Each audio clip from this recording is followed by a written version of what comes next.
নমস্কার বন্ধুরা, আজ আমি আপনাদের শ্রদ্ধেয় লেখক বনফুলের লেখা একটি ছোট গল্প পড়ে শোনাবো।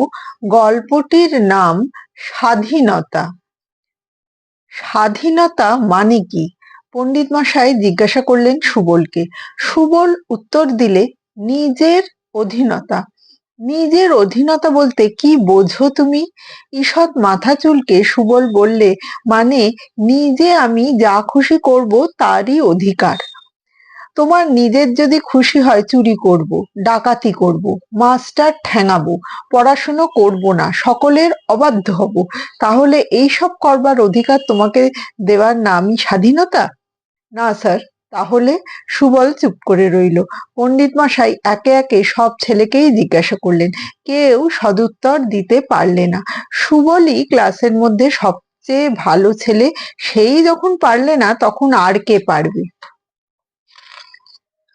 পণ্ডিত মশাই বললেন, এখন আমরা স্বাধীনতা পেয়েছি, এখন আমাদের ভালো করে বুঝতে হবে কথাটার মানে কি। সুবল, তুমি ঠিকই বলেছ। কথায় কথায় মানে করলে স্বাধীনতা মানে নিজের অধীনতাই বোঝায়, কিন্তু নিজের কথাটার বিশেষ অর্থ আছে একটা। নিজের বলতে কি বোঝায়? তোমাকে যদি দুটো আম দেওয়া হয়, একটা পচা আর একটা ভালো, আর যদি বলা হয় ওর মধ্যে একটা তুমি নিজের করে নাও, তাহলে কোনটা তুমি নেবে? ভালোটা নেবে নিশ্চয়ই। পশুরাও চায় যেটা ভালো সেটা নিজের হোক। মানুষ পশুর চেয়ে অনেক বড়, তাই সে শুধু নিজের ভালো চায় না, নিজেদের ভালো চায়। সকলের ভালো হোক, এইটাই সভ্য মানুষের কাম্য, এবং সকলের ভালো করবার অধিকারকেই স্বাধীনতা বলে। যারা পরাধীন জাতি, তারা এ অধিকার থেকে বঞ্চিত।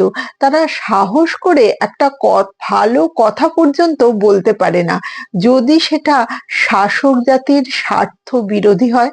তাই স্বাধীনতা যাদের থাকে না, ভালো হবার অধিকারই তাদের থাকে না।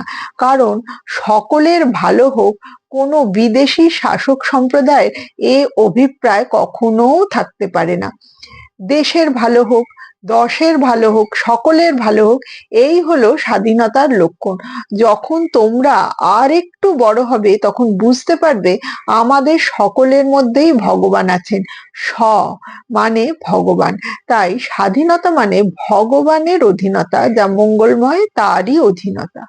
পণ্ডিত মশাইয়ের কথা মন দিয়ে সবাই শুনলো, কিন্তু তার কথার সমস্তটা বুঝতে পারলো না সবাই। স্কুলের ছুটি হয়ে গেল। সুবল পণ্ডিত মশাইয়ের কথাগুলো ভাবতে ভাবতে বাড়ি যাচ্ছিল। পণ্ডিত মশাই যা বললেন তা যেন বড্ড বেশি ঘোরালো গোছের। ভগবান টগবান এনে এমন একটা ব্যাপার করলেন যে ঠিক বোঝা গেল না সবটা। সে স্বাধীনতার একটা সোজা মানে খুঁজছিল মনে মনে। একটু পরেই হঠাৎ ব্যাপারটা পরিষ্কার হয়ে গেল তার কাছে। যা খুঁজছিল পেয়ে গেল। সেদিন সন্ধ্যাবেলা সুবলের মা বাড়িতে যাচ্ছিলেন একজনের বাড়িতে। দূর সম্পর্কের আত্মীয় হন তারা। তাদের বাড়িতে কার যেন অসুখ করেছে। বেরোবার আগে মা সুবলকে বললেন, ওরে, ভাঁড়ার ঘরে তাকে দুটো আম আছে, যদি খিদে পায় তুই একটা নিস আর মনুকে একটা দিস। মনুও তাদের দূর সম্পর্কের আত্মীয়, মা মরা ছেলে, তাদের আশ্রিত। মা চলে গেলেন এবং প্রায় সঙ্গে সঙ্গে খিদে পেয়ে গেল সুবলের। পড়ছিল, তড়াক করে উঠে ভাঁড়ার ঘরে চলে গেল সে। গিয়ে দেখলে দুটো আম রয়েছে বটে, কিন্তু একটা ভালো আর একটা একটু পচা। পণ্ডিত মশাইয়ের কথা মনে পড়লো। তিনি এই আমেরই উদাহরণ দিয়েছিলেন। যা ভালো সেটাকেই নিজের করে নেওয়া উচিত, এবং সেইটে নেবার অধিকারকেই স্বাধীনতা বলে। ভ্রু কুঞ্চিত করে দাঁড়িয়ে রইল সে খানিকক্ষণ। পচা আমটা মনুকে দিতে কিছুতেই মন সরছিল না তার। ওকে দিলে ও নেবে, কারণ ও আশ্রিত, কিন্তু সেটা দেওয়া কি উচিত? পচা আমটাই নিলে সে ভালোটা মনুকে দিলে। একটা অদ্ভুত আনন্দে সমস্ত মনটা ভরে উঠল সুবলের। পণ্ডিত মহাশয়ের বাড়ি সুবলদের বাড়ির কাছে। এক ছুটে সে চলে গেল পণ্ডিত মহাশয়ের বাড়ি। পণ্ডিত মহাশয় শোয়ার আয়োজন করছিলেন।